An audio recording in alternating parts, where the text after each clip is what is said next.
It's October 13th, 2019, and you know what that means. Another proverb of the day. Alright, so Proverb 13 is: A wise child accepts a parent's discipline. A mocker refuses to listen to correction. Wise words will win you a good meal, but treacherous people have an appetite for violence. Those who control their tongue will have a long life. Opening your mouth can ruin everything. Lazy people want much, but get little, but those who work hard will prosper. The godly hate lies, the wicked cause shame and disgrace.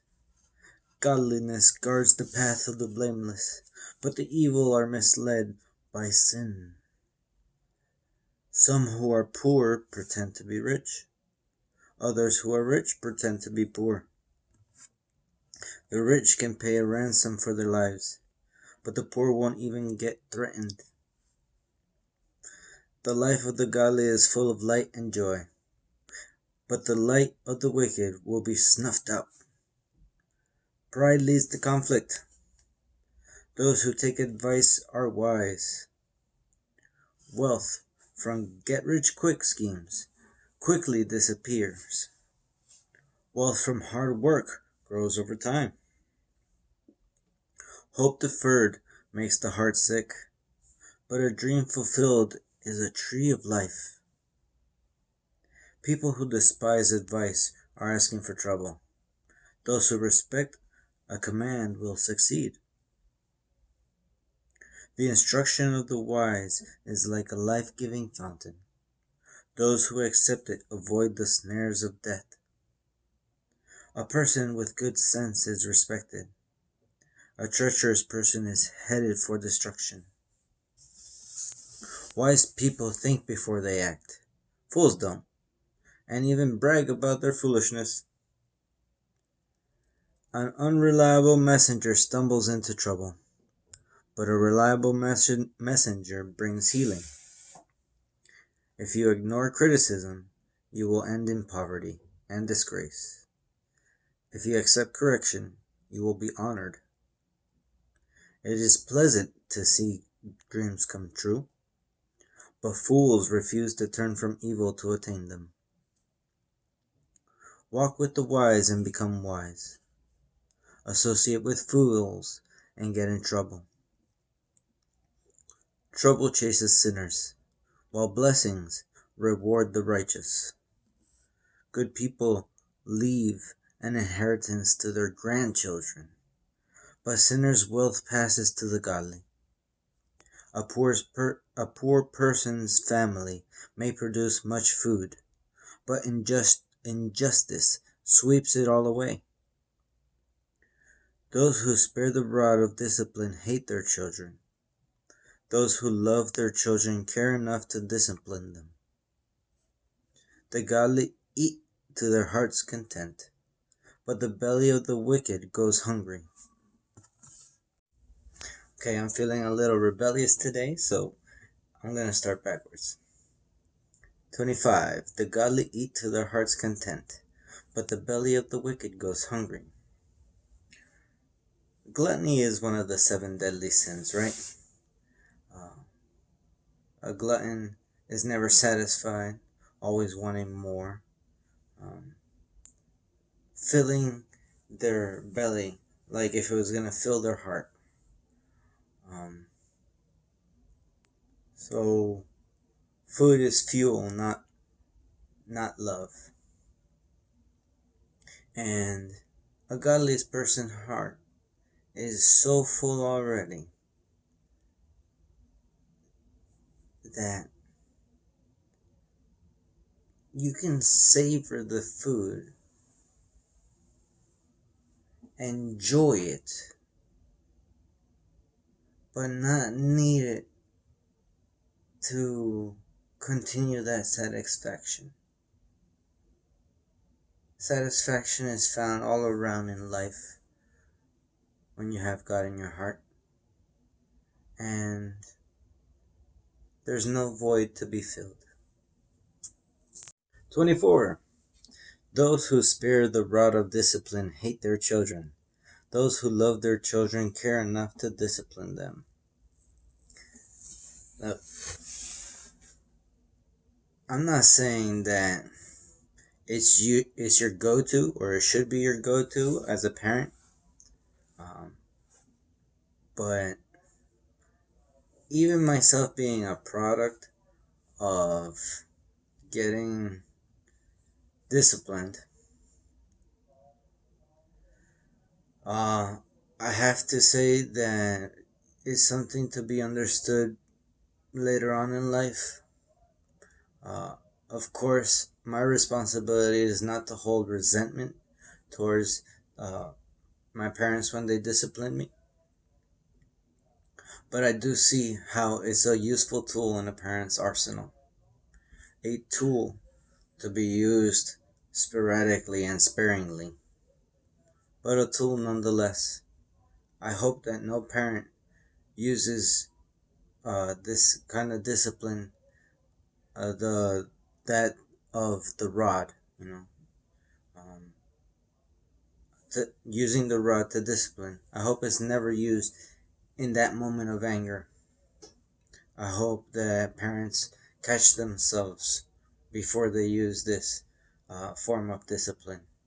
There are many other things that can be used before: communication, um, timeouts, grounding, taking away privileges, um, taking away the opportunities that they were supposed to have, going out with friends. However, sometimes none of this works, especially with the more rebellious actions that we as kids take. 16. Wise people think before they act. Fools don't, and even brag about their foolishness. A wise person probably has a plan of action.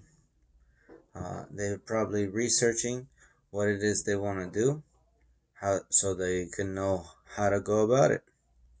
Wisdom: applying good judgment based on their experiences, thinking about the future consequences.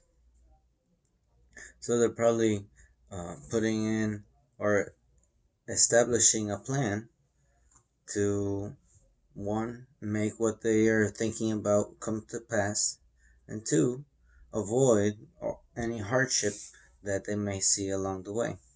13. People who despise advice are asking for trouble. Those who respect a command will succeed.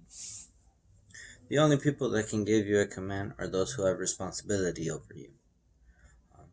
So, respecting that will help you go a long way. And it'll also paint the perspective of how you want to give commands when you are responsible for uh, somebody, something. If you've had a pet before, you know that you're not going to give the treat to the dog that doesn't sit. Um,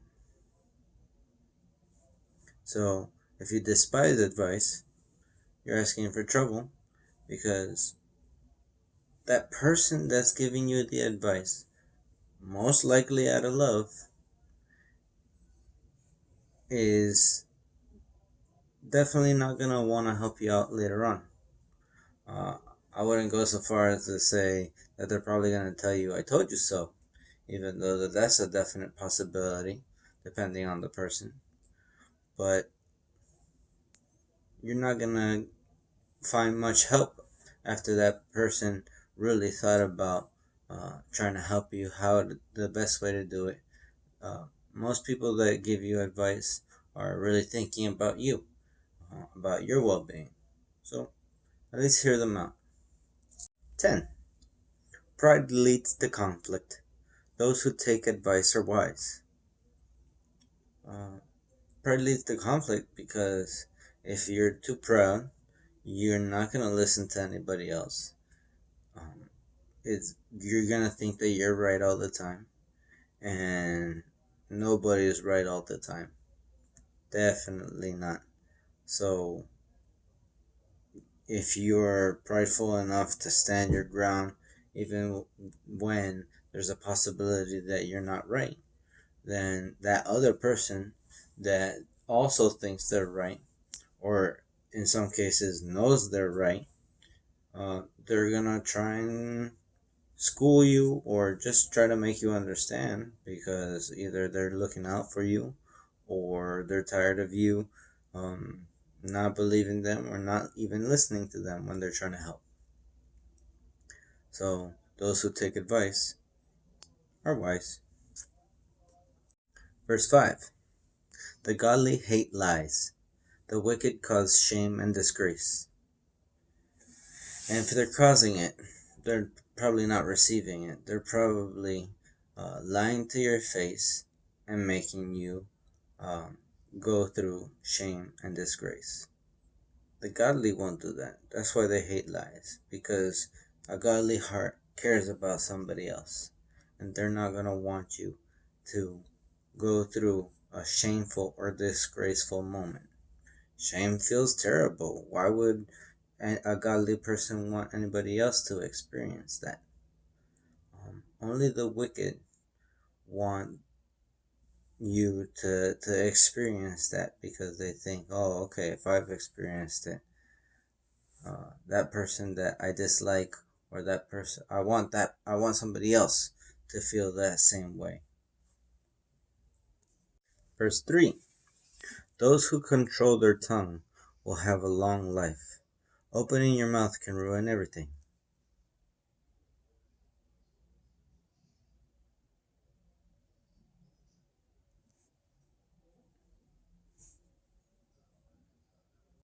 Last but not least, and definitely first in this chapter, verse 1. A wise child accepts a parent's discipline. A mocker refuses to listen to correction. Who do you want to be? If you want to be the mocker, continue to close your ears to people that are trying to help. But if you want to be wise, try and accept what's being dished out, especially a parent's discipline. Learn, be correctable. It takes humility. It takes forgetting a little bit about yourself to be able to do that. But that's a good thing. Makes yourself stronger. Um, so, as always, I bid you many blessings, a wonderful day, and please search, please read, establish a relationship with God. Let Jesus be your guide. And this is if you choose to do so, of course. Free will. Have a wonderful day.